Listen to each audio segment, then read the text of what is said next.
This is a download from BFM 89.9, the business station. This is Tech Talk, made possible by TM1. Space. The final frontier. These are the voyages of the BFM Enterprise. To boldly explain what no Matt has explained before. Really? I know I'm a machine, but do I have to say this cheesy trash? It's Fun Friday. My name is Jeff Sando, together with Culture Pop's Matt Amatich, and that was Polly, an AI, and also an occasional guest on this show. And yes, apparently, Polly, you do have to say this trash, because this is MSP, and Matt thinks we're all programmed to do and say what he wants. This week, he wants to celebrate the 50th anniversary of humans landing on the moon with an introduction by a machine. Thanks, Jeff. I'm really happy you puny humans want to celebrate walking without gravity. But next time, don't call me until you're running at the speed of light. Thanks, Polly. How do you manage to irritate an AI? She's been programmed to have no feelings. Hey, Jeff. Hey, Polly. Yeah, it really is a talent. It's my commitment to equality that there is no species I can't offend. You should see my party trick. It has ruined every party that I've ever been to. All right, okay. We're here to talk about the moon. You do know that it's not the moon that's 50 years old this week, right? What do you mean? Well, the moon wasn't discovered 50 years ago. It's been around for billions of years. No. I'm British, so irrespective of how long something has been there, it only starts to exist when it's been claimed. All right, so you're seriously saying that the moon didn't exist before Apollo 11 reached it? Well, obviously it was there, you could see it, but it only really starts to exist when someone puts a flag on it and actually claims it. Even if there are people already there who don't want to be claimed. Look, I don't make the rules, I just make sure that they're followed. So by your logic, the sun doesn't exist yet? Yeah, it's merely hypothetical, and that's why I'm working on a heat-proof suit at home. And then I'm going to borrow one of Tesla's rockets, because if I can put my flag on the sun, I can charge people for daytime. I'm going to be very, very rich. I've got this vision of sun wardens walking around the world and giving people tickets if they don't have sun permits from me. Haven't countries tried to put an agreement together to stop idiots like you doing just that? And why am I even indulging in this? This is supposed to be a celebration of one of humanity's crowning achievements, not a descent into madness. Genuinely, I don't see the difference. If you said to someone, hey, why don't you take a ride on this giant bomb? And if you survive the journey, take a walk in a vacuum. People might genuinely think that was madness. And a lot of human discoveries need that little spark of madness to believe that something crazy is possible and that you're going to be the crazy person who achieves it. Because the moon landings were insane. Everything to do with space exploration is insane. To hurl yourself out of the protection of our atmosphere and our gravity, that's still crazy today, let alone 50 years ago in a machine with less computing power than Windows version 1. But having said that, I don't want to just do a retread of the moon landings. There are going to be more than enough of those on every rolling news station over this weekend. And they will probably, undoubtedly, do a better job of it. So I want to start in a different place, not with one small step for man, but with this. Which mission was this? Well, this was the Apollo 17 mission to the Taurus-Littrow Valley. The voice was that of Eugene Cernan. He was the commander of the mission, and he was the last man to walk on the moon. Now, the most astonishing thing about this is that the recording comes from December 1972. So this week we're celebrating 50 years since we reached the moon, but it overlooks the fact that we haven't been back there for an astonishing 47 years. We actually only walked on the moon for around 3 years. So today, yes, we'll talk about the moon, but we'll also talk about the new space race, the future of moon landings, and space beyond. And why haven't we gone back to the moon since that time? And that's actually a really good question. You can tell from Gene Chernan's quote there, he wasn't expecting it to be the last visit for nearly 50 years. Maybe it was just boring. Well, admittedly, you don't go there for the nightlife. So, but I think the answer itself is kind of a boring one, and one that listeners to this station will be very used to, and that's money. Obviously, it's not the only reason, but certainly it's a major one. The US was spending colossal amounts of money on its space program, and that program was very tightly bound up in the Cold War. Now, younger listeners may not really be able to visualize the cultural and military significance of that period, but this was a time when the US and its allies were pitched in all these incredible battles with the Soviet Union and its allies. Military battles. Well, in a sense, I mean, there were a lot of proxy military battles, Cuba, Central America, Angola, even Egypt, I think. Later on, Afghanistan, of course, following the Soviet invasion. But a huge part of that race was to build the biggest and most powerful nuclear bombs and the missiles to deliver them. And that's where you had these overlapping technologies, because rockets that could speed around the Earth by slipping into a low Earth orbit were a great way to bomb your enemies. But they could also potentially deliver payloads like satellites into space and, of course, take human beings as well. And then in the early 1960s, the USSR shocked the United States with the progression of its space program, particularly when Yuri Gagarin became the first human to make it into space in 1961. So it became a political priority. Yeah, I mean, it was literally a minds bigger than yours competition between two superpowers. US spending on space accelerated when President Kennedy tasked NASA with a moon landing within the decade. And that seems insane even today. But it was this symbol of empire. And it was which empire would plant its flag on the moon first. Because planting a flag means you own it. Exactly. You're starting to get this international diplomacy stuff and how it works. It's a bit like shouting shotgun when you want to sit in the front seat of a car. Yeah. Of course, there was all this new computing and electronics technology. It might look primitive to us now, but it was cutting edge at the time. And it helped to propel the belief that these things were possible. You know, we look at cars from that era and wonder how you could go from one side of a country to another. In the case of British cars of that period, you actually couldn't. But the idea of that same era's technology sending people to walk on the moon and sending them up with their own lunar buggies, their own cars, is just mind-boggling. And then, of course, in the 1970s, priorities shifted. The oil crisis? Well, that didn't help. You know, both the US and the USSR were struggling to fund their military and civilian space programs. And of course, they started signing warhead and missile limitation treaties. The US started focusing on its Skylab project, which was, of course, a manned space station. And that would eventually morph into the multinational International Space Station, which is floating above us today. And once the US started to develop its space shuttle program, it no longer had the infrastructure for moon landings. For manned spaceflight, the focus became satellites, delivery systems, and, of course, endurance. While unmanned rovers and orbiters were spun ever further towards the outer edges of our solar system. And given that space pioneers like Elon Musk are very focused on Mars, why has the moon become such a big deal again? Well, we're kind of back in this space race. You know, we're back to superpowers yelling, mine's the biggest. China, India, the US, they're all focused on the moon again. We've even had Japan and Israel with their own attempts at lunar landings over the past few years. So private space companies, as you mentioned, are more focused on putting up commercial satellites than with the idea of manned missions to the moons. But we're in this weird place where the advances in technology make it cheap enough for very rich individuals to do what entire nations could barely afford in the 1960s. And that is actually a good thing, in case, you know, I'm not making it clear. All right, when we come back, MSP heads back into space. Unfortunately, Matt won't be going with it. BFM 89.9. You're listening to Tech Talk, made possible by TM1. Be free, Malaysia. BFM 89.9, the business station. You're listening to Tech Talk, made possible by TM1. And we're back. It's Fun Friday. My name is Jeff Sandu, together with Culture Pop's Matt Apatich. And Matt, I know you want to talk about where space travel is physically heading, but let's stick with the technology of that period for a minute. How did NASA know that they would be able to land Apollo 11 on the moon's surface? There's a great article at, guess where?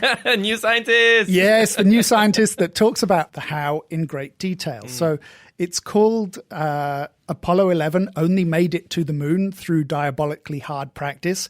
So there's kind of a spoiler there in the title. And I have to say, New Scientist headlines are absolutely terrible. Why do they keep doing that? It's not really clickbaity, is it? No. Anyway, the task was kind of simpler and more complex than you might imagine at the same time. So there was a small team tasked with training the astronauts and the ground command team that would be monitoring the missions and, of course, helping them to keep those rockets in orbit. And what they did was to build the 1960s equivalent of a simulation. As in a computer simulation? Well, everything had to be literal because they didn't have the computing power. So the simulations would occur in mock cockpits with the flight control staff also at mock command stations. I'm imagining it all looked a bit like an episode of the original Star Trek series, of course, minus the funny ears and possibly the tribbles. But, you know, the training team was tasked with coming up with every imaginable system failure or combination of circumstances and to develop solutions for them.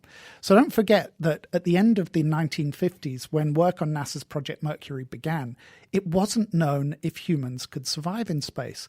We didn't know what the effects of zero-G would be. Would astronauts even be able to operate the ship's controls? So when you look at the scale of the task, it was incredible to think that this team were able to problem solve down on the ground years in advance many of the challenges that the actual missions would face in space and to respond to them without panicking and allow those missions to stay on track. Things that we take for granted now. Well, you know, one of the benefits of living in a world of sensors and monitors, having rapid communications, you know, we have modeling software and AI. So we're almost encouraged to under-prepare because we're more confident that we can rectify mistakes on the fly. But for those guys, it was impossible to be too prepared. And that's the training that took them to the moon. That's not to say that today's astronauts aren't trained for every scenario and they need to be able to respond, you know, when the tech doesn't work. But it's more a comment on our society. You know, if something goes wrong, we instantly turn to Google for the fix. I mean, I used Google to fix my Wi-Fi router this week. You know, we celebrate the men who landed on the moon, but I don't think we spend enough time acknowledging the importance of the role that the trainers, who were essentially a combination of Google and YouTube how-to guides for the space missions, you know, we don't give them enough credit for the role they played in getting those craft and those astronauts to the moon's surface. Of course, one of the things we discussed before the break was the re-emergence of the space race. So why has the moon now become a new frontier again? Well, again, it's another one that's quite complex. It's wrapped up in geopolitics. You know, the moon is this symbol that everyone can see. When you say that you're flying off to Mars, it's almost something that you have to imagine. You know, once the launch is out of the way, there's really nothing much to see. You know, it's a tiny dot fading into an ocean of tiny dots. The moon, you know, it's not exactly tangible, but it's almost tangible. And with a decent telescope, you might even be able to see a spacecraft or a space base on its surface. That'll be pretty cool. So we're back to the fear, greed, and glory argument. Well, certainly fear and glory were part of the motivations for those first space explorations. Glory to be the first one to get there, but the fear that the other side, whichever side that might be, would develop and have access to military technologies that would leave your own nation weak or undefended. Now, of course, lots of countries have access to dazzlingly destructive weapons, so fear is less of an issue. Although earlier this year, India flexed its space muscles with a missile launch that destroyed one of its old satellites. And that was a bit of a, you know, hey, don't ignore us message, especially as it was decried by many of the space agencies for creating hundreds of pieces of potentially destructive debris.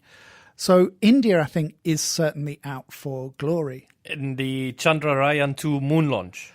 Yeah, I mean, it can't be coincidental that India tried to launch an unmanned moon mission during the same week as the 50th anniversary celebrations. You know, those certainly would have been some glory-grabbing headlines for India. And it was planning to explore the moon's southern polar region, an area that Amazon boss Jeff Bezos' space company had hoped to reach first by around 2024. Unfortunately, India's launch was aborted at the last minute, but it would have put the country into an exclusive club along with just the US, Russia and China, who have successfully landed craft on the moon's surface. President Trump has, of course, pledged that the US will return to the moon by 2024. I haven't seen a lot of preparation for that, so I don't know how that's going. And there are plans underway for a kind of international permanent village on the moon's surface, and even plans by some countries and agencies to use bases on the moon's far side as a staging area for launches to planets further afield, again, like Mars. Didn't someone else land on the moon this year? Well, actually, there have been a couple of landings on the moon this year. China's Chang'e 4 made a successful landing in January, and its rover, the Jade Rabbit 2, took a small biolab onto the surface to try and grow the first plants on the surface. I know that sounds a little bit silly, but it's an indication about how serious China is with its plans to become the leading superpower in space, because any kind of substantial moon presence will have to be capable of being self-sustaining. And that means growing food. Obviously not on the surface itself, but plants have to be capable of thriving on the surface in lab conditions. Like Matt Damon's potatoes in The Martian. Pretty much, on the subject of which we have another story which we'll get to later about Mars and farming, hopefully one that doesn't involve using your own feces as fertilizer. NASA confirmed last year that there is water present in the form of ice at the moon's poles, which is why the race is on for countries like India to map out the uncharted area of the South Pole where water is most likely to be hiding. And the second one? Well, it was an Israeli startup called Space IL, and it was trying to win that $20 million prize from Google by becoming the first private company to land on the moon. And they almost managed it in April. The Bereshit suffered engine failure during the landing phase and crash landed rather than landing under its own power onto the moon's surface. But that's still an incredible achievement. Something that took national resources and billions of dollars a few decades ago can now be realistically done by, well, you know, not ordinary people, but you know what I'm getting at. All right, okay. And beyond the moon, where does space travel seems to be heading? Well, this is kind of the magic thing. You know, I mentioned earlier that space travel is much cheaper now. One of the figures I read was that a NASA shuttle launch used to cost billions. Private companies have brought those costs down to under 100 million. And if you don't mind flight sharing and your payload is under 100 kilograms, you can get a satellite into space for around $5 million US. And that's practically the price of a business lunch these days. But this is the area where greed comes in. I mean, we mentioned that, you know, glory, fear and greed. So this is where the greed comes in. And as you said earlier, the moon is boring. But boring on the moon could be incredibly profitable. Even mining that water, which could be refined into fuel for trips back to Earth or onward to other destinations. And of course, going back to that Martian reference earlier. The potatoes. And yes, you've told us about the story about you working for Europe's largest potato grower. Yes, I get it. I'm boring too. A team at Harvard University has created aerogel sheets made of a kind of silica-based gel that mimic the Earth's greenhouse effect. It's thought that these sheets would warm the soil of Mars enough to unfreeze ice trapped inside it. The sheets would also filter out the harshest of the ultraviolet rays, allowing the plants to actually photosynthesize. So it's a bit like terraforming. Well, you know, terraforming is much bigger and much more complicated. These sheets are simple and scalable, so you cover any area from a modest vegetable garden patch to massive fields. But you don't have to mess around with the planet's own atmosphere. And because you're creating these little artificial oases that are essentially encased, it's thought that there would be little chance of further contaminating the planet. Although, on the subject of contaminating, apparently there is a load of trash on the moon, including 2 golf balls. So we do have to think about how to limit our messy, wasteful impact on the space places that we visit. And while we're on the subject of greed, I have this feeling that might bring us back to your rather incendiary comments about the colonization at the start of the show. Yeah, sure. You know, we have this incredible technology. We have private companies that are looking to exploit space for profit as well as glory. And the language used has been exactly that, to colonize space. it's bad enough when countries do it, but when private individuals and companies use that kind of language, it's actually really worrying because the universe isn't something that someone should own. It's not out there for us to colonize. And for all we know, somebody else already does own it, and they'll hit us with the alien equivalent of a cease and desist letter, which I imagine would involve quite a lot of widespread devastation. So you think we should be looking at it as a place to explore? Yeah, even though the race to the moon was part of the Cold War, when we finally reached, one of the Apollo missions put up a plaque that commemorated not only the US astronauts who gave their lives to the space program, but the Russian cosmonauts who died on those early attempts as well. Now, I know companies and countries are going to want to exploit the solar system for minerals and other resources. Can you imagine the roller coasters that Disney is planning for the nearest black hole, let alone the Mickey ears they're going to put around the edge of it? But I think it's another one of those things where we have to make collective decisions. Why should someone own an asteroid or a moon? You know, it seems really kind of egotistical and crass. And we've made these decisions before about the non-exploitation of mineral resources in the Antarctic. Maybe we need to make the same decisions about space, or at least to ensure that those resources are going to be shared resources.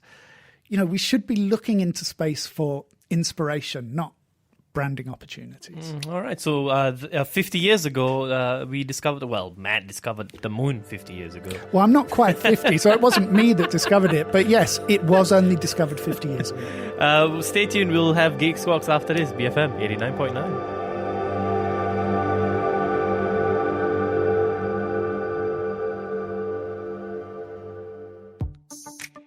Tech Talk, made possible by TM1. To learn more, visit tm1.com.my. Thank you for listening to this podcast. To find more great interviews, go to bfm.my or find us on iTunes. BFM 89.9, the business station.